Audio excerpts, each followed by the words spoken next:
Hello guys, I'm Spicy Bill. Welcome back to update on this Bandai Spirits Tamashii Nation Gundam Universe Unicorn Gundam. So, you know, I think I said everything that needed to be said in that last video, that 27-minute video about a freaking basic action figure. But anyway, there's a couple of things I want to add on this figure. A lot of people being concerned. They saw some pictures I posted in the community section about the whole beam saber gimmick.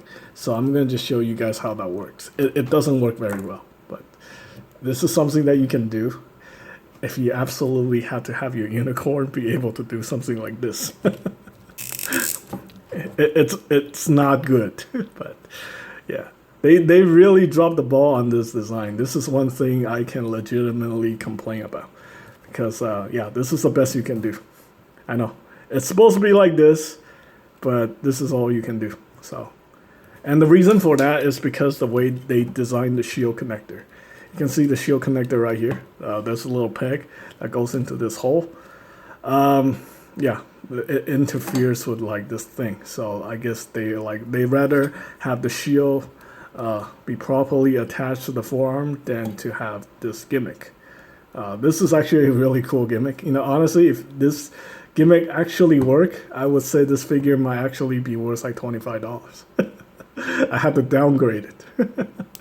I was gonna tell you guys that this thing is like a piece of shit that's not gonna be worth anything, and that you should just avoid buying anything from this line. But you know what? The Unicorn Gundam is definitely something I would recommend because it's almost 1/44 scale, and you know, it's got better articulation than the high grade. I guess potentially it could be more solid than the real grade, despite, you know, the looseness, but you can always fix the loose joints with floor polish. You can panel line it. It should definitely look better. I don't know if you can put water slide decal on this kit. I think you could. Maybe just top coat it or something. I don't know how well the water slide decal would stick to the softer material.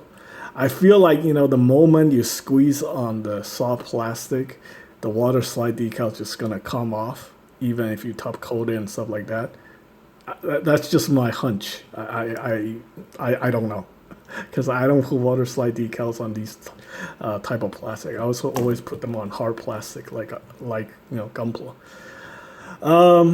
Let's see, what other concern people have? Well, the guy who sponsored this figure, basically he wanted me to do a video that's a little bit more ranty, because, you know, I told him I was gonna like rip this thing to shreds, but you know, there's actually quite a few redeeming factors on this figure. It's definitely not that bad. I would even go as far as actually recommending the Banshee from you know, the upcoming Wave 2. When's Wave 2 coming out in October?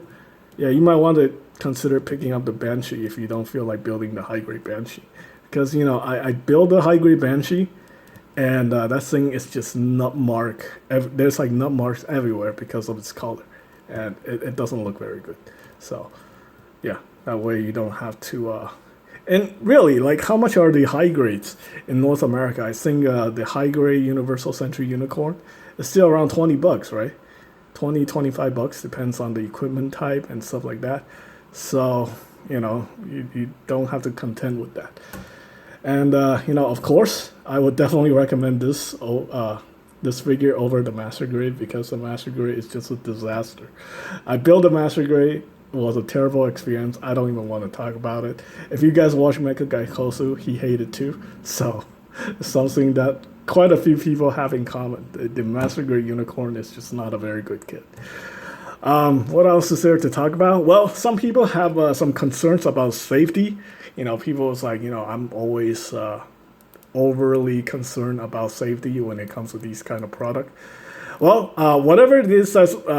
no, I can't say anything about how these products are marketed in like Asia and stuff like that. But in North America, you know, whatever the manufacturer recommendation, that's the recommendation. Because, you know, I used to do kids content, and I deal with like, you know, domestic toy companies, and they're always very adamant about you know, whatever safety label they put on their product. They want you to verbally communicate that to their you know, the viewers. No, that way they don't get in trouble. Because people love to sue big companies. They're not gonna sue me over this kind of stuff. They're just gonna like, oh, you didn't say this, you didn't say that, so we're just gonna, trying to catch you with your pants down. But all these companies have like big lawyers and stuff. They're well protected, but it's just like all for public image, public relationship, PR. Because in America we're all about protecting children.